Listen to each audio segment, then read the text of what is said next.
So welcome everybody. Thanks for joining us today. We're so glad to see each and every one of you here. My name is Nancy Moore. I'm the Director of Programs for Africa Fire Mission. And we're just so thrilled that our volunteers can continue to provide this training to you. We have Howard today with us, and I'll let him introduce himself. As most of you are aware, this training is provided free of charge.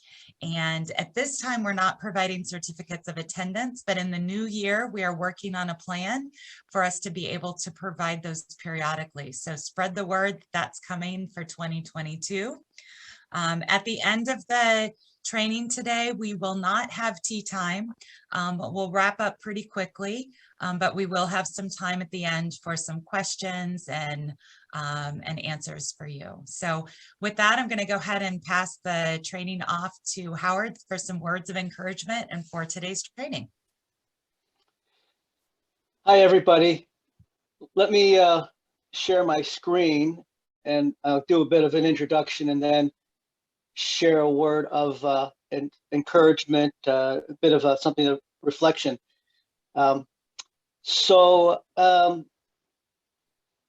Here's my bio. I live in the northeast part of the United States in the state of Vermont. I was the department. I'm a retired firefighter, retired deputy chief last February, and I retired as the department's chaplain after 20 years. Actually this fall.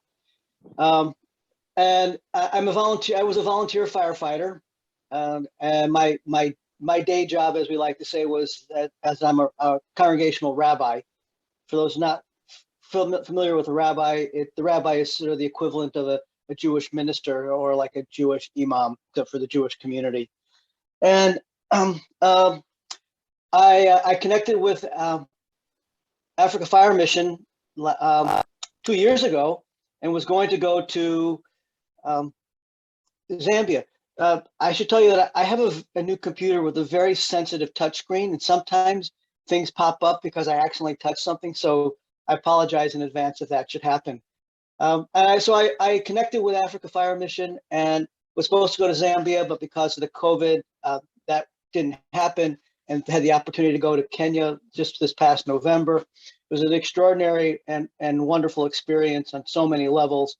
I've already signed up to go back next year. So if any of you are from Kenya and were there, maybe I met you. And if not, maybe I'll meet you next year.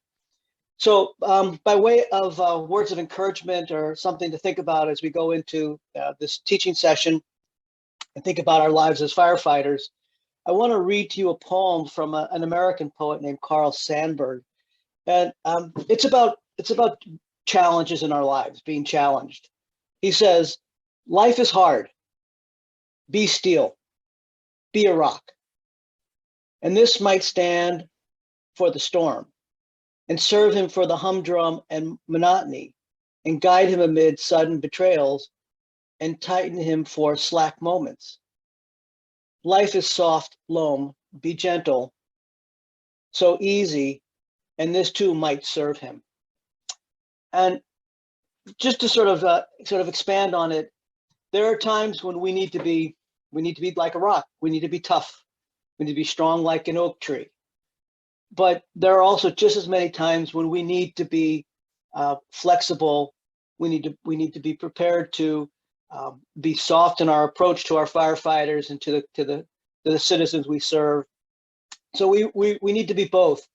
And apropos to a comment about the mental health of firefighters. We're often very tough on ourselves, too tough at times, but we have to also be prepared to be gentle with ourselves and gentle with our colleagues. There's a time to be firm and to stand our ground, and there's a time to be flexible and accommodating. So with that, I want to jump into my topic of that I'm going to teach about today. So today I'm going to talk about a first responder's role in fire investigation. And I want to give you a little bit of background on this. Last summer, I had the opportunity to take a 2-day course, a 24-hour course on this topic. at the National Fire Academy. And there was a lot about the course I really liked in terms of being able to understand a fire scene. Unfortunately, in the United States, fire investigation is shorthand for arson investigation. We're very preoccupied with arson, and so much of the teaching that's associated with fire investigation is about how it matches with the laws, how to prepare your fire investigators to be able to stand before a court of law and make their case.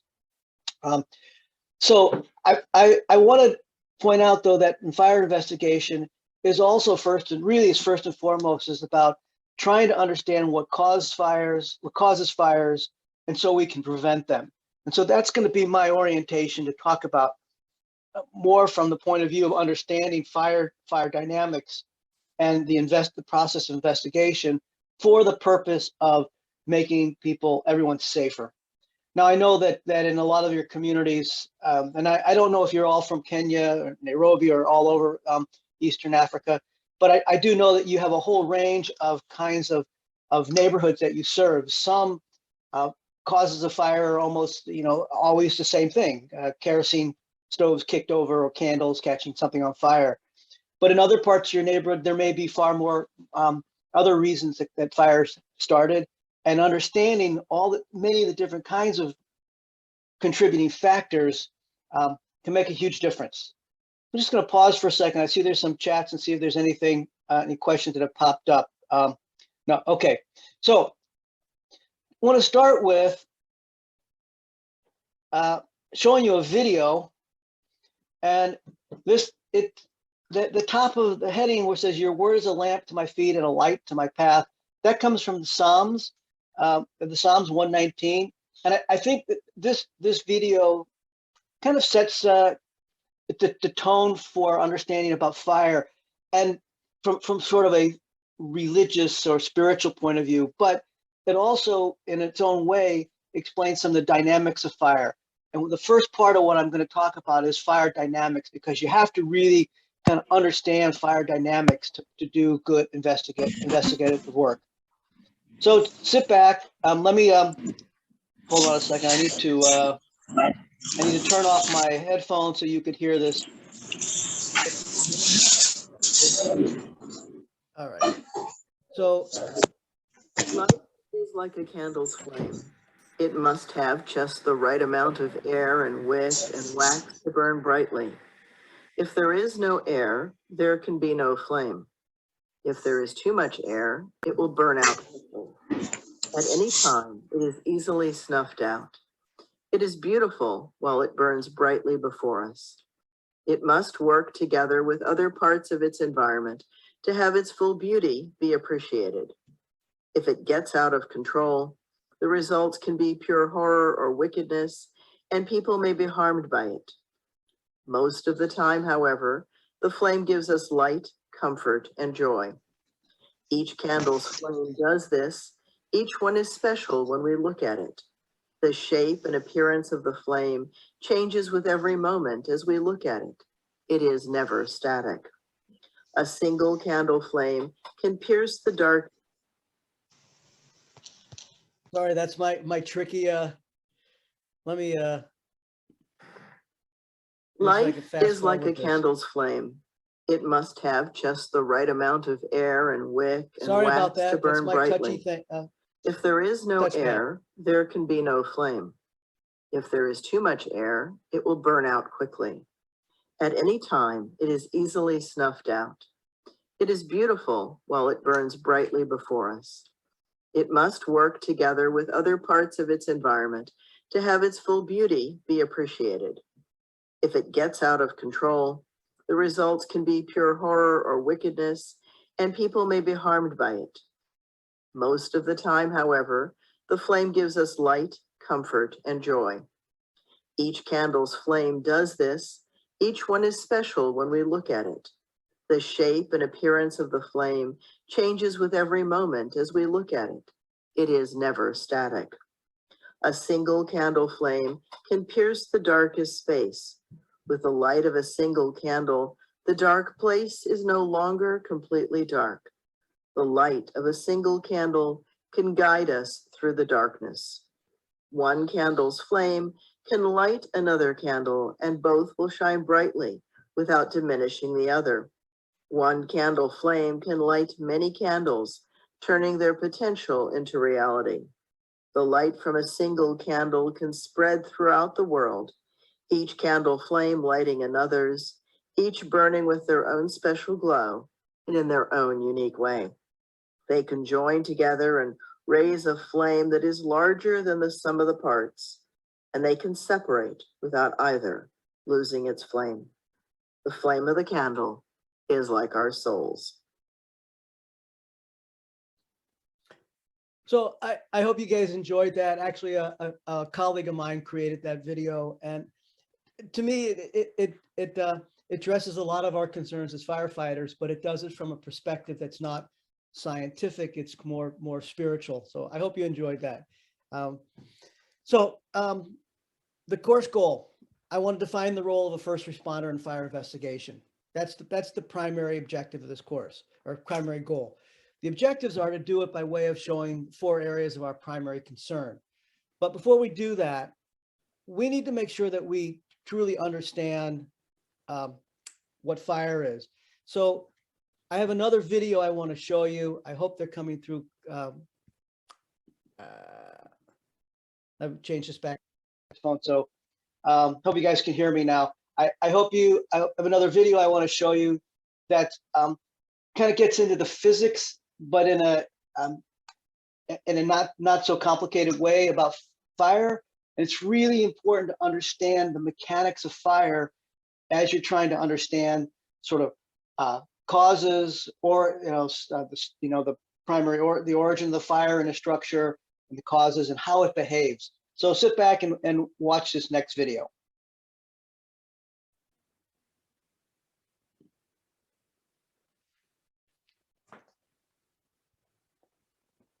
Mid-1800s, Michael Faraday gave a series of Christmas lectures for kids at the Royal Institution in London. And one of his favorites... Did it again, sorry. Mid-1800s, Michael Faraday gave a series of Christmas lectures for kids at the Royal Institution in London.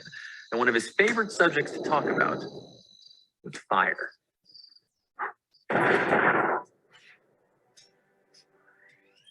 Faraday was particularly interested in candles because inside their delicate flames, they hold some amazing lessons on how fire really works.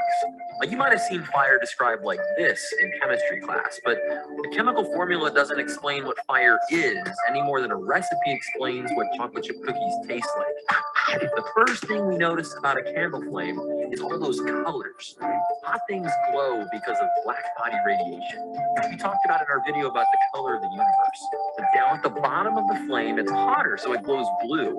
And in the middle, it's a little cooler, so it glows yellowish, orangish. Inside of that flame, there could be hundreds of chemical reactions taking place. The oxygen in the air and the carbon and hydrogen in the candle, they don't do anything on their own. It takes a little outside heat to get things started. Solid fuel is vaporized by the heat and ripped into smaller chunks. This is called pyrolysis. You can't have a flame without it. You can sometimes see a dark cone around the wick where there's no fire. That's where vaporized wax is coming off the candle, but it hasn't started to burn yet. The hydrocarbons and oxygen in the air slam into each other, and their atoms begin to rearrange. Sometimes electrons in those atoms get into an excited state. When they come back down again, they give off light.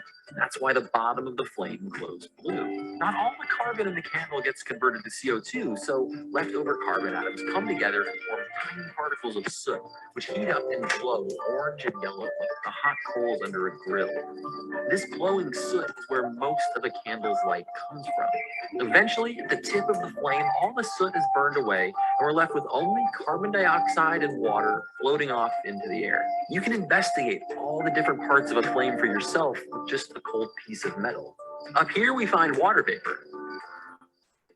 In the yellow part of the flame, soot. And down just next to the wick, we can even recover unburned wax. Flames look really cool too. They're almost hypnotic. Wait, what was I talking about?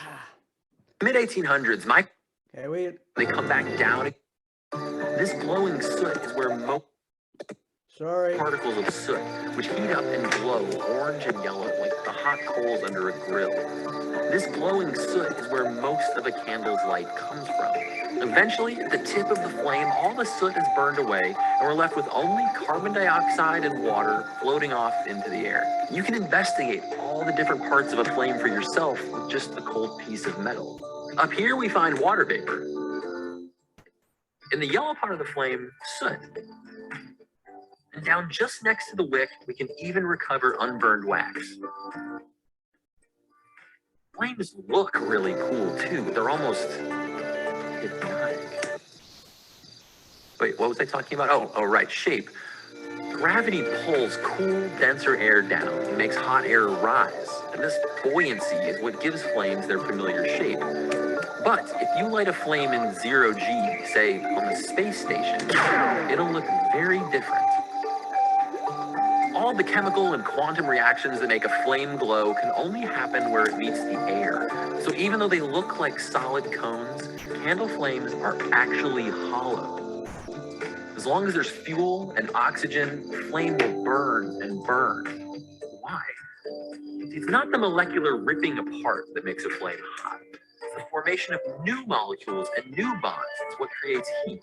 And that heat drives the chain reaction forward, vaporizing more fuel, slamming more molecules into one another, and making the fire burn on. Our species has been gathering around fire for thousands of years, telling stories, asking questions over a flickering flame. And that's part of what helped make us human in the first place. Stay curious.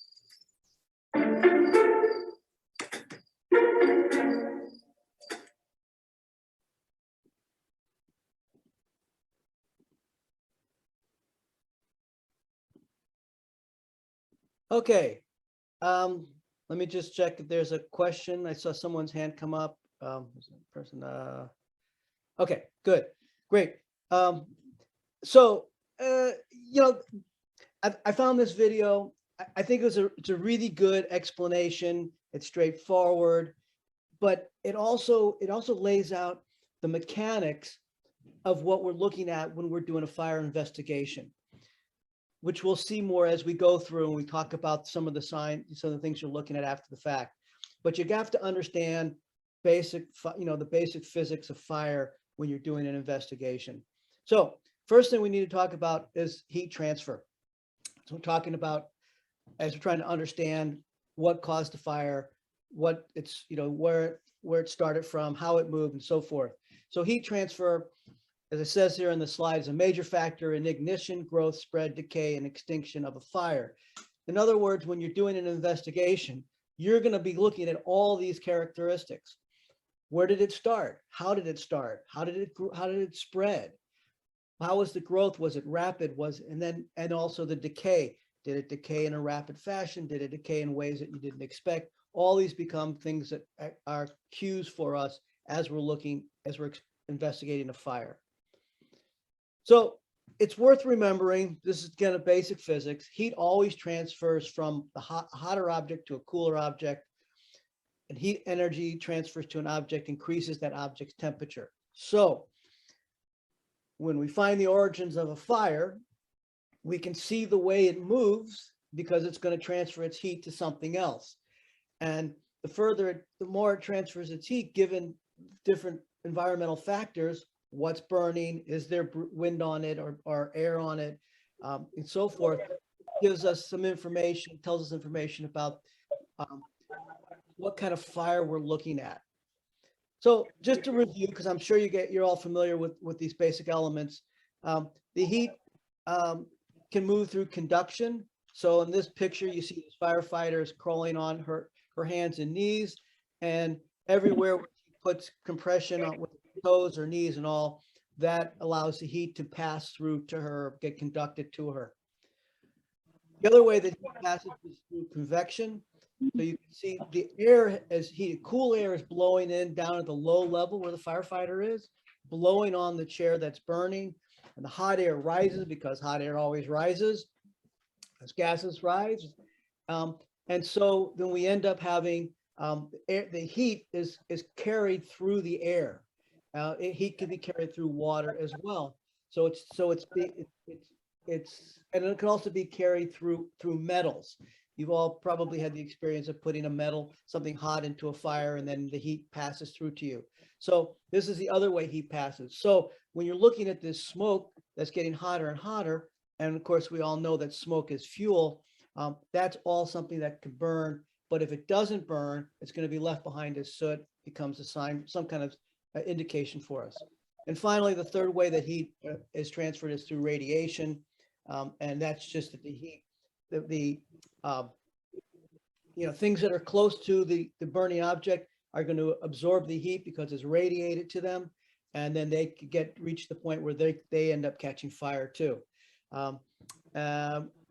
You probably fought fires where you can't really do much for the actual the first building that's on fire. So you try to protect the next building next to it, because you don't want the radiated heat to cause that one to catch fire.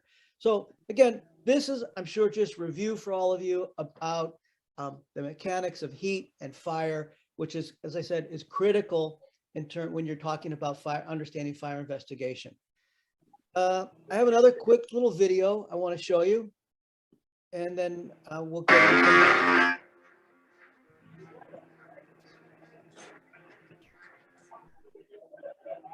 A good incident action plan involves an understanding of where the fire is located, where it is. Fire gases and heat will move from an area of higher pressure, typically where the fire is, to an area of lower pressure. This path of smoke and heat spread is known as the exhaust portion of the flow path. In a structure fire, a flow path exists between the fire and an area of high pressure and any adjacent room, hall, stairway, open door, or window that connects to an area of lower pressure. During fire suppression, firefighters have the opportunity to take advantage of how water streams can alter this flow of smoke and heat. In some instances, it is advantageous to alter the flow.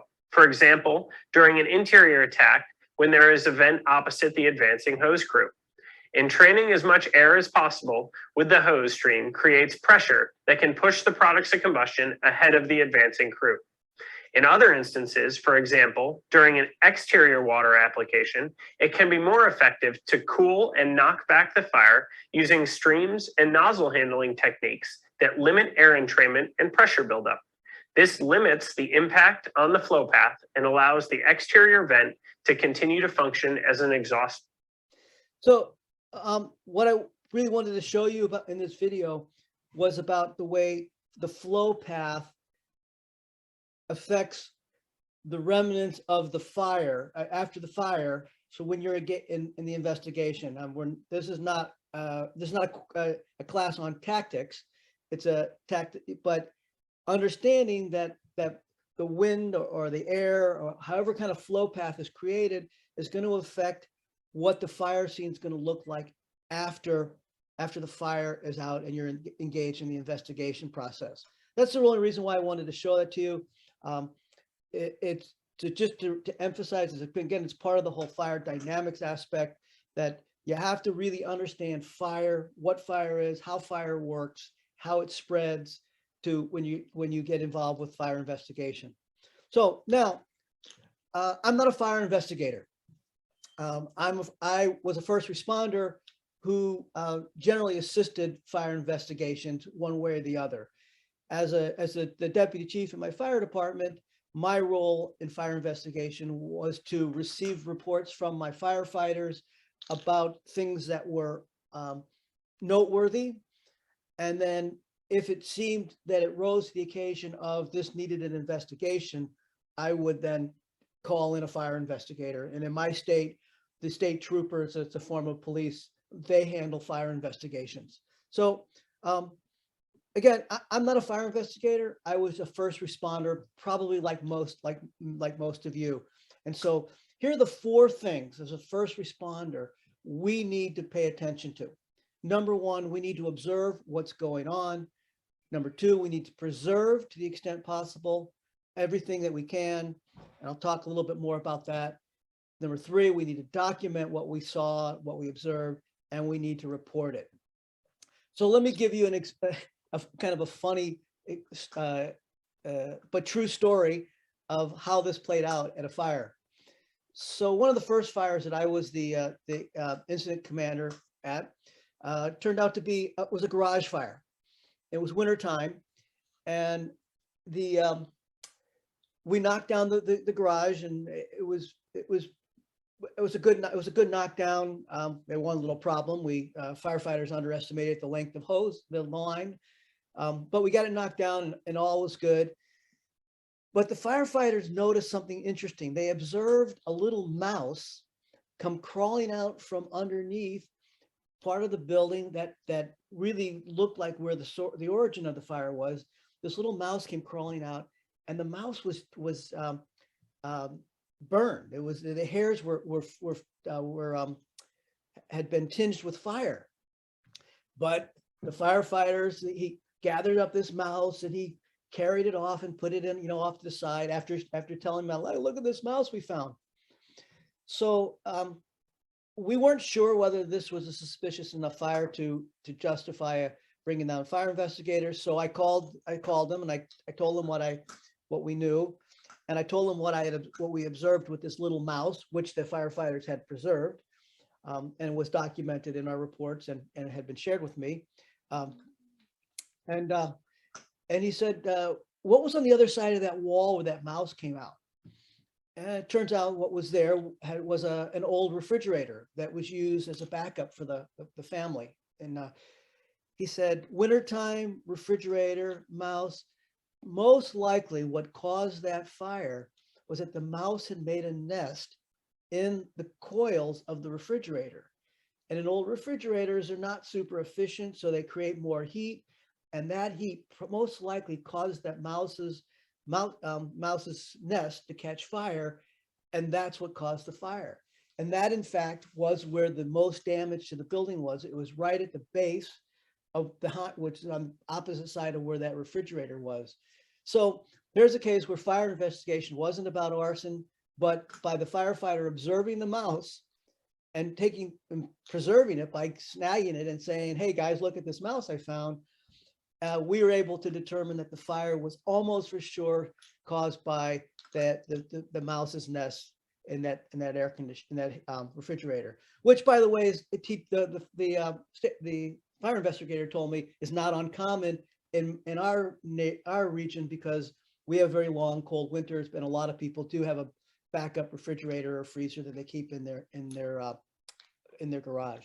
So these are the 4 primary roles of a first responder with regards to fire investigation. Observe, preserve, document, and report what you find on the scene. I'm going to go through each of these 4 in a little bit more detail. Okay, so what do you observe? Well, in this story I told you, they observed a mouse. Another story that a fire investigator shared with me was that his firefighters came out and they said, this is kind of weird at this fire scene. He had like 9 or 10 TVs in his living room. None of them were plugged in. That was an unusual observation shared with the incident commander, who then relayed to a fire investigator. Well, it turned out that this was an arson. This person set his house on fire, and he was then going to claim all these TVs, which none of them were any good, but he was going to claim them as TVs that he lost on his insurance. So what they observed was an unusual number of items in their in this guy's house. So other things that you might observe. Do you notice anything unusual? Is the color of the smoke different than you'd expect? Are there sounds that you that you don't associate with other fires you've been to? Do you smell anything that smells different as you arrive? For example, black smoke, as well as the colors of the flames, can possibly indicate that maybe flammable liquids were involved in starting this fire. Maybe, maybe not, but it's just something to observe. Again, some of these have to do more with arson, but they also, the idea of being more aware at the scene also is just generally important. Do you see anyone who keeps showing up at fires or is acting unusual? If you start having several, fires frequently in your fire district, is there someone who seems to be always showing up to watch? That could be a sign of something. Is there any unusual evidence in the area? Do you find something that seems out of place, an empty gas can, an empty kerosene can, something that just doesn't seem right? Do you find that doors and windows have been propped open, or have they been blocked off? Windows propped open might mean that someone intentionally created a lot of airflow to make the fire blow bigger. If they're blocked, they may have been trying to make it more difficult for firefighters, for you all to get into the building, or to make it more difficult to see that there's fire inside the building. What about signs of forced entry? Is there broken glass? If it's inside, then it looks like maybe someone broke in or threw something in. If it's on the outside, someone's trying to probably get out, or it's breaking because of the heat against it. Do you find multiple points of origin of fire origin? Arsons typically will set several places on fire to create a bigger fire. But if you have an electrical fire, you're just going to have one primary source of origin of the fire. Is there any unusual fire behavior? Will it not, you can't put it out? What's that all about if that's happening? Did the fire start in an unusual location? Start inside a closet, for example. That would be unusual. That would be something to observe and share. Do the neighbors have any information? Did they see anything unusual? Was there something happening in the household or the building? Did the contents of the property seem unusual? Are there security cameras that you could use to give you some clues? We had a fire here in my town, an attempted fire. Somebody tried to set something on a porch set something on a porch on fire. It didn't realize they were being videoed by a security camera.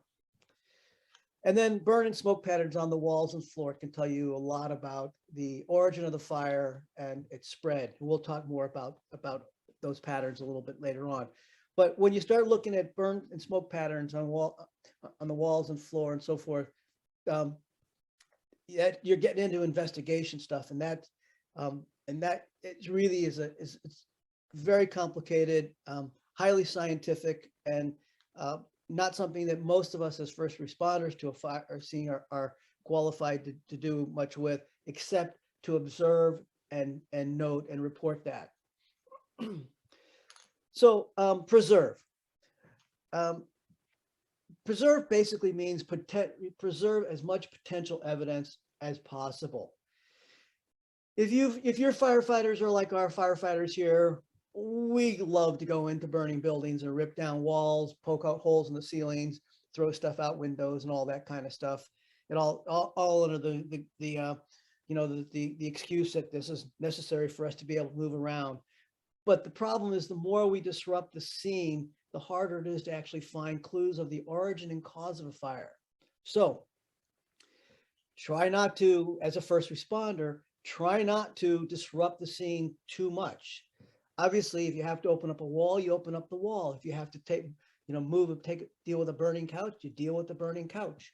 But the less you can move things around, the more you can enable the fire investigator to explore and come up with a reasonable hypothesis as to what caused the fire and where it started. And that's what we're trying to do. And it's not just about arson. It's about trying to come up with the best ways to make people safe by understanding fire and fire dangers. And do whatever you can to mark off any kind of evidence. Put cones around it, put sticks around it, put chairs over something, whatever you can. However you can mark off or protect an area, that's always helpful for the fire investigator. As a first responder, our other responsibility is to document and report what we've seen. Like the firefighter I told you about who said, "Hey, Howard, hey, we got a mouse here that was burned that came running out of the building." That was useful information. So we had another fire where we were trying to figure out what caused it. It started in the kitchen. We knew that, but it turned out that eventually we found out in the interviewing process with the homeowner that he had put some hot coals, remnants from his wood stove, into a plastic trash can instead of a metal one. That's what caused the fire, but it was something that was reported, and that's how we were able to determine. So if you could take pictures of anything in the fire scene that looks suspicious or raises questions or looks unusual, take pictures. Put it in your report, whatever report you do. But most of all, tell your incident commander or whoever your senior officers are, because you as a first responder don't want to be in the situation where you where you said, yeah, I noticed that weird thing over there, but I didn't tell anybody, and then have them say to you, well, why didn't you tell your senior officer? So that could have been useful information.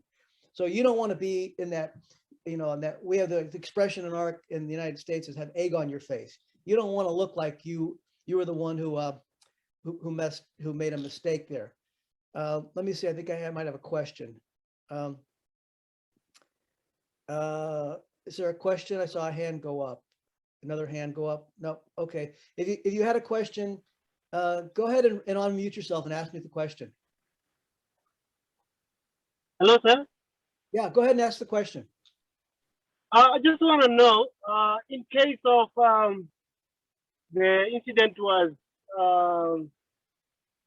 like arson, the possibility of telling everyone, it end up making the investigation to be unclear, but the only person must be your senior and your officer on incident commander. Is it true that way? Because the moment you tell everyone on scene, then it takes you to court because the investigation was not yet finished. Is it true that way? Well, so that's a difficult question on the one hand. I mean, because legally, I don't know what the response would be in your country or in your district, and with regards to telling everybody, that's a blanket statement. If you're part of a group, there's 4 or 5 of you working together, and you point out to each of the other members of your team, that's not going to compromise. Here in the United States, that would not compromise the fire scene in any way. And so you're basically saying, hey, here's some evidence, here's something, we need to protect it, and you want everybody to know it's protected because it's potential evidence. There's no harm in doing that. At the same time, to just tell anybody and everybody about something that you've observed is not nearly as effective as making sure you tell your incident commander or your senior officers, because we operate in a hierarchical system. And so we need to move information up to the top so they can be responsible for it. Again, it's like I was saying, you don't want to be the one who's responsible for a decision being made because you didn't share information to the ranking officer, the higher officer. But in terms of it compromising the scene, which I think is essentially the question you're asking, as long as you're keeping it in-house within the firefighters, then I don't think then at least in our system, that would not be seen as compromising the fire. We don't let once we arrive on a fire scene and we're doing our work, no civilians are allowed in without our supervision. In other words, sometimes after we've got a fire knocked down, the homeowner might say, can I go in and get my driver's license or my wallet? Then the answer is always, first, let's check with the chief, the incident commander. If the incident commander says it's okay because the building is safe, then that person is accompanied. They're escorted in. No one's allowed to go in unescorted because we don't know what they would take or what evidence they would change. So, but as long as you're operating, as long as it's here anyway, as long as it's a part of the fire department, then it would not compromise the fire scene. Did I get to answer your question? Well, yes, my question is answered. I just wanted to know. Yeah. Okay. Good. So let me move on. So documenting reporting, and I don't know how you guys do that in your fire service. I don't know if you do fire reports afterwards and so on. So now I want to get into stuff that's a little bit more fun. I want to talk about, let's talk about fire. This is another video, which is kind of entertaining, but what it points to is there are so many different ways fire can start that are not arson, that are just, you know, things that you have around might have around in your house, your place of employment. So I want to show you this video. Then we're going to get into some more unusual ways fires started. And the only way to know these fires started this way is through the process of fire investigation. Finally, at the end, we'll look at some of the ways fire investigators try and determine sources of fire. But I'll warn you, it's hard to tell from the pictures. It's hard to tell in real life at fire scenes, but it's even harder to tell from the pictures. So enjoy this short video.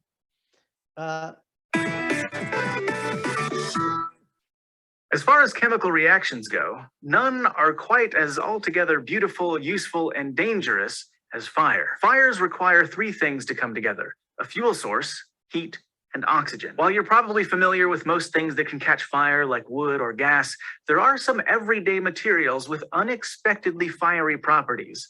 And since a lot of them are found in our homes, knowing about them might even keep you safe. So here's 5 weirdly flammable things. To create fire, you need a lot of heat to gain enough kinetic energy for molecules from the fuel source to break their interactions and transition to the gas phase. Those molecules can then react with oxygen in the surrounding air in a process called oxidation. The oxidation process then releases even more heat, which helps free more molecules from the fuel to react with oxygen in a self-sustaining chain reaction we call fire. The heat and light released from that process make up the familiar visible flames we see in burning objects. The minimum temperature at which all this can happen is called the flash point, and different materials have different flash points. Anything that has a flash point of 37.8 degrees Celsius and upwards is considered combustible, such as wood and paper. That's because they take some work to light on fire, since their flash point is way above room temperature. On the other hand, things with flash points closer to room temperature, like alcohols,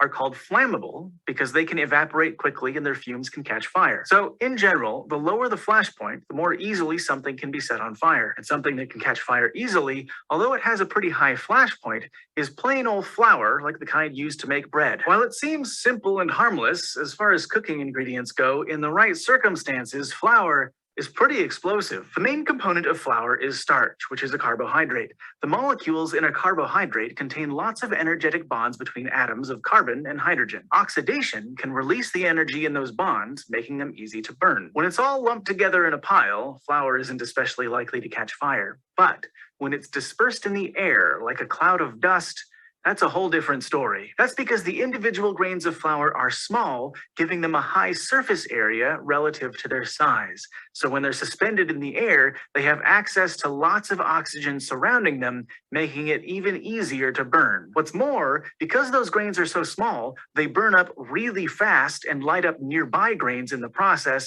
spreading the fire way quicker than it would in a single lumpy fuel source. So if a spark or nearby flame catches part of a floury dust cloud, it can set the whole thing alight. In 2015, that exact scenario happened at a water park in northern Taiwan. A celebration involving bursts of colored corn flour turned into a fireball that injured hundreds of people. Thankfully, most cooking recipes that include flour involve getting it wet with water, making it much less dangerous in the kitchen. But even so, it pays to be careful when throwing bags of flour around any flames, like a stove. The same goes for other powdery foods like powdered coffee creamers too. And fire risks aren't limited to stuff in the kitchen either. Many nail polish removers and other household stain removers contain a key ingredient: acetone. Acetone is great at dissolving things like nail polish and can easily be washed away with water. That combination naturally makes it great at removing stains. But unfortunately, acetone, as you probably guessed, has another property. It's really flammable. Its flash point is at negative 18 degrees Celsius, making it easy to set alight. And like flour, its molecules have similar carbon-hydrogen bonds that release lots of energy during oxidation. Finally, acetone molecules don't interact as strongly with each other in liquid form, so they have a tendency to evaporate from the surface. In other words, it's pretty volatile. That's why nail polish remover has such a strong and distinct smell, since the acetone floats easily into the air as a vapor. And as we saw for flour, when small, tiny bits of material float around, it makes them much easier to set on fire. In fact, People have gotten seriously hurt applying nail polish remover near open sources of flames like candles, since acetone vapor can set alight very quickly. So if you're going to use nail polish remover on a quiet night in, safety officials recommend you don't have any candles nearby. In other cases, certain materials themselves might not be combustible or flammable, but can still cause a fire. Glass doesn't burn very well at all, but it can still turn into a secret arsonist under the right conditions. This time, the culprit is the physics of glass rather than its chemistry. When light interacts with a dense but transparent material like glass,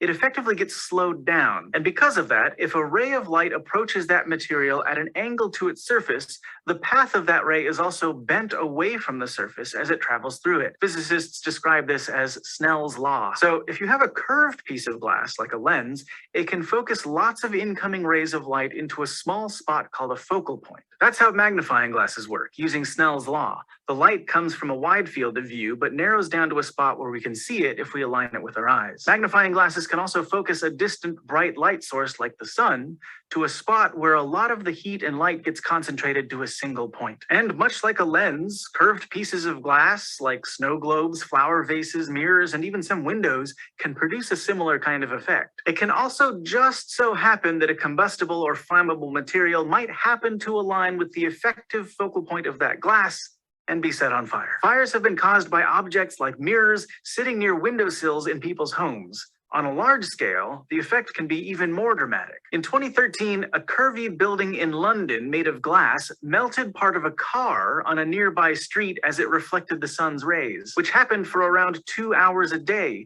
so the building had to be retrofitted with sunshades so it could stop melting things. So it might be a good idea to keep crystal flower vases, bottles of water, and mirrors away from the windowsill. So far, we've talked about things catching fire when they receive heat from some other source. But there are strange instances where the fuel itself can generate enough heat to basically set itself on fire. Linseed oil is made from flax seeds, and it's often used on wooden furniture to protect it and make grain patterns in the wood more visible. At first, it might not be all that surprising that linseed oil can catch fire, since, well, lots of oils can be burned.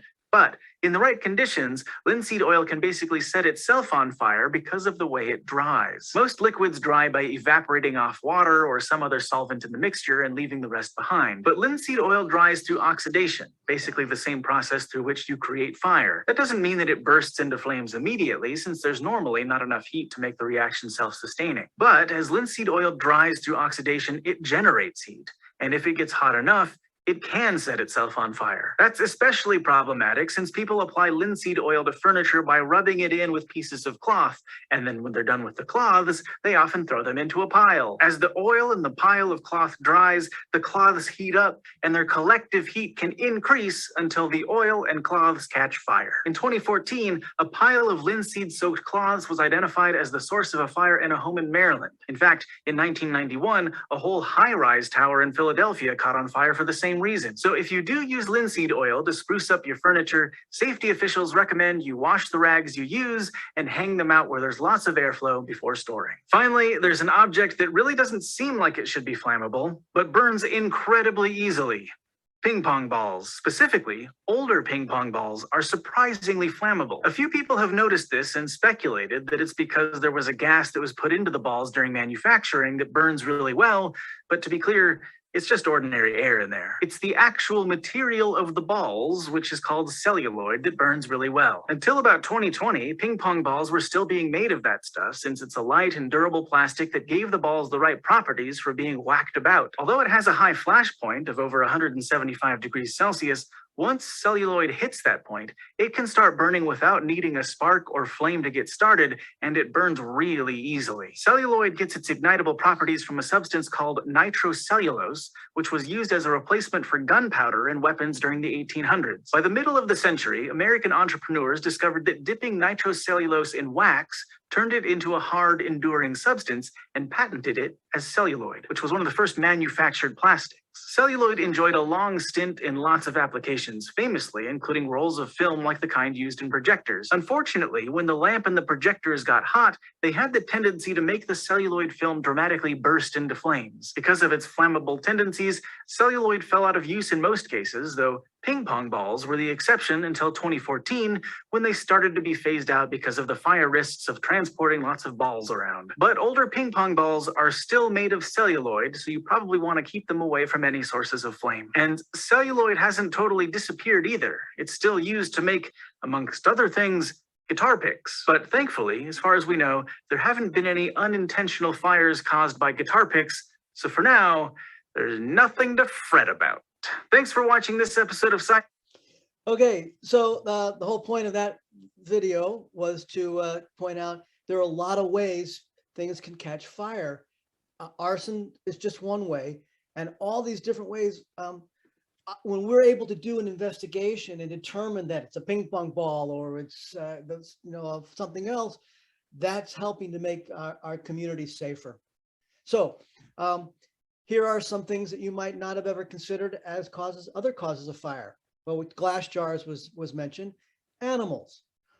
So a kind of bird called the black kite has been causing fires in Australia. What the black kite does is it picks up an ember, a glowing ember, and it drops it into grass to cause small animals to flee the fire. The black kites then go in and catch those animals. Well, that's all well and good, except that because of the drought that they're experiencing, these black kites are causing some pretty serious fire problems. Dishwashers and dryers are also sources of fires. Why? Because they use electricity, and electricity also associated with some water, as in the case of dishwashers, but they both produce a lot of heat. Open up a dishwasher when it finishes, and you get a blast of hot air. Well, all it takes is to have something not working quite right, and a wiring coating on a wire starts to melt. Suddenly you have a potential for a connection. Same with the dryers. Dryers also, so much of our clothing is now synthetic. Dryers catch all those fibers from our fibrous clothing, our pile and so forth jackets. That stuff is extremely flammable. Plus, dryers produce a lot of heat. So these are other sources of fires. Bathroom chemicals. Well, that's all part of the different kinds of chemicals that we talked about in the other video. Loose electric outlets.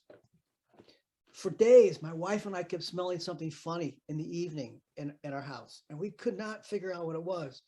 We ruled out skunks, we ruled out this, we ruled out that. Then we started thinking maybe our refrigerator was going bad. So we cleaned it all out, and that didn't make it go away. And then all of a sudden, my garage door stopped working. So that prompted me to call a friend to come and say, hey, can you help me out, get this working again? Something's wrong with the electrics. Well, he discovered that there was some weird wiring, but while he was in the process of doing that, I noticed that an outlet that I didn't use, but was connected on that same line that opened up the garage door, had a black streak coming out of it.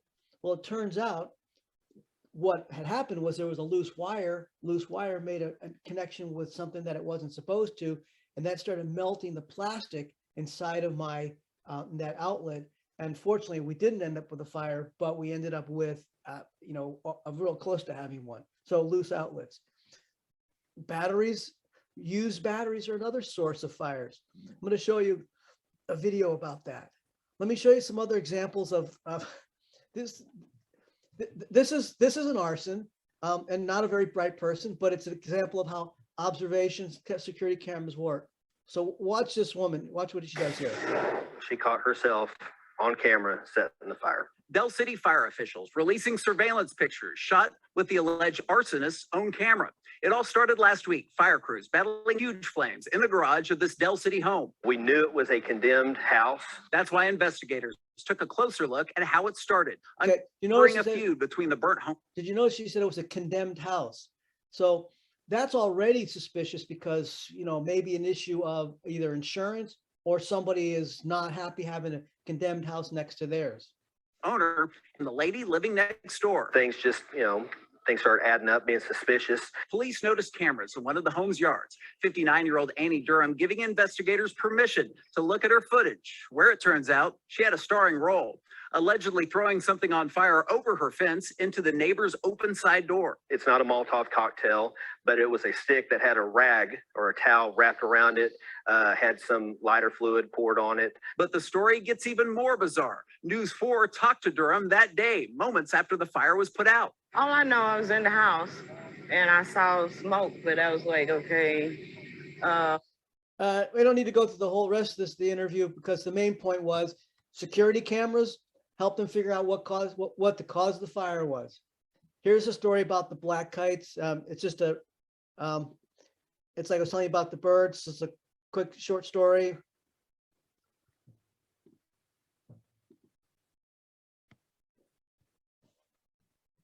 Just so you didn't think I made that up, I'm showing you this video.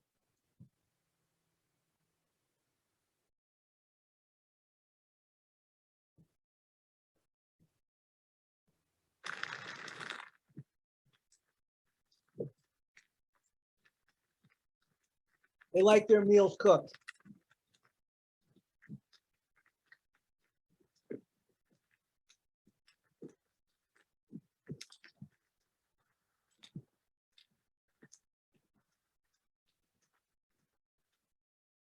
Okay.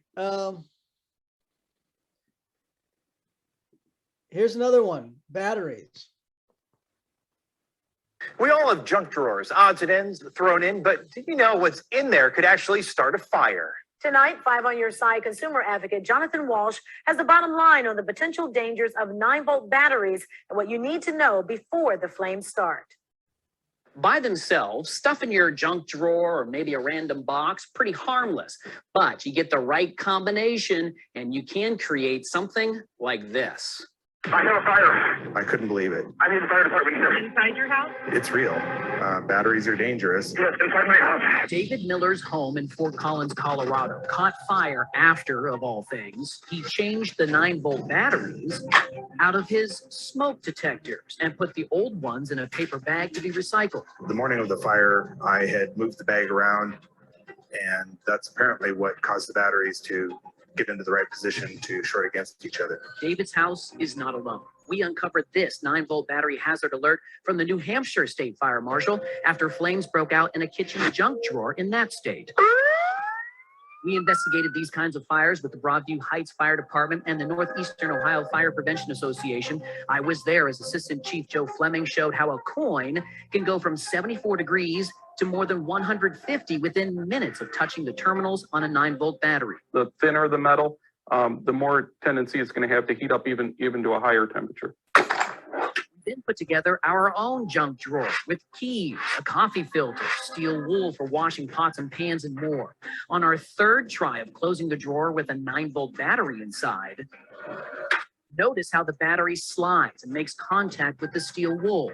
Now, normally there would be a counter on top of this drawer in a typical kitchen, so the open air on this demonstration and breezes have an effect on how quickly the fire starts.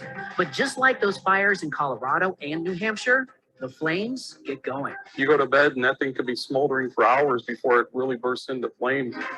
So here's what this all means to you. You can help prevent these kinds of fires by placing the caps back on your 9-volt batteries. You can get some electrical tape and place it right over the terminals of your batteries. Or simply take your battery, place it right back into the original packaging for storage. I'm 5 on Your Side consumer advocate.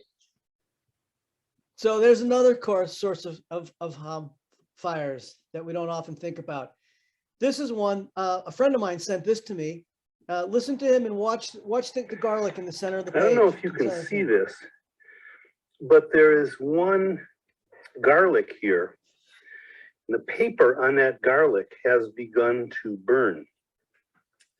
And the only source of ignition is the refraction of light,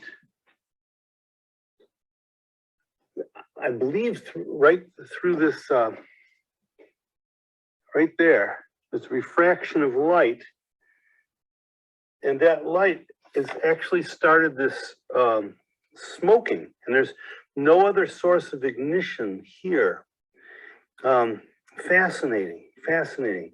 This is the second time that I've seen this in my life. You could see how this could actually start a fire and cause some real problems. Yeah, who would guess? Who would think that they're bowl of garlic? So let's just take we're kind of running out of time, so let me take run through some photos. If you're doing an investigation and you're looking at the after effect, it's really hard to it's a mess, right? But this pattern, this is called a rundown burn pattern. And you can see where there's areas that are unburned and burn, unburned and burn. This is on the joist beneath the floor. And what happened is that a flammable liquid was thrown in there, and that's what caused this fire. Here you can see where this tells us something, not sure what it would tell us, but we can tell because the person was probably lying down before the fire was started, and that's why there's no soot underneath them. So it could have been there was a homicide before the fire took place. This is called an inverted cone, this pattern here, which you can, it's here too, but it's hard to see. This means that the fire kind of, you know how it burns up. I'm not going to go into much in detail of these things, but this just shows that the way the pattern burns are here and like here. All these things become signs, indications for the fire investigator. The way the fire burns through here. And then this burn pattern here on the wall. And I think I have one last slide. So this brings me to brings me home. The last thing I want to say, if you have any questions, I'll stick around for a little while. I see that you have to get going. We've gone over our hour, but I always like to finish my teachings with this quote from a retired state trooper here in Vermont. He says, "We don't rise to the occasion, we fall back on our training." It's so great that you all have plugged in and you're doing this training with us with the African Fire Mission. It's not that we're any smarter or any better at firefighting than you all. We just have some different training and we're sharing it with you. And if we could flip the coins and you could run trainings for us, I'm sure we would learn a lot. But it all boils down to we never see as all the stuff that we have to train on, but we have to train on it because otherwise we won't know when we do see it. And that's why we can't count on just rising to the occasion. We have to really fall back on our training. So on that note, I'm going to just check the chats, see if anyone had anything that they wanted to ask. To see there's Nancy put up some stuff about evaluations and all. And I will just pause for a moment now and invite anybody who wants to ask a question to unmute. If you have a question, I'll try and answer it. If not, we'll give you a minute to ask a question. If there aren't any, we'll sign off. Yeah. And Howard, let me just formally wrap up the training and thank everyone for attending today. Just a reminder, and we shared it in the chat there. If you'll complete the evaluation from this week's training, that would be great, as well as the video from today, and also the presentation itself will be available on our website in the next week or so. So we'll invite you to do that. Just a heads up, next week will be our last training for 2021, and we will restart in 2022. In the next week or so, you'll get an email that will have the new registration link for 2022. We'll do that after next week's training, so just be aware of that.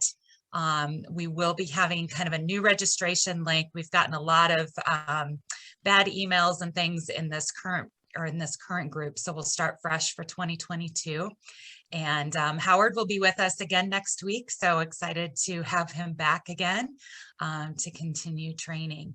So thanks everybody for joining us, and as you start to ask your questions and things, I'm going to go ahead and end the recording for today, and we'll see you all back next week.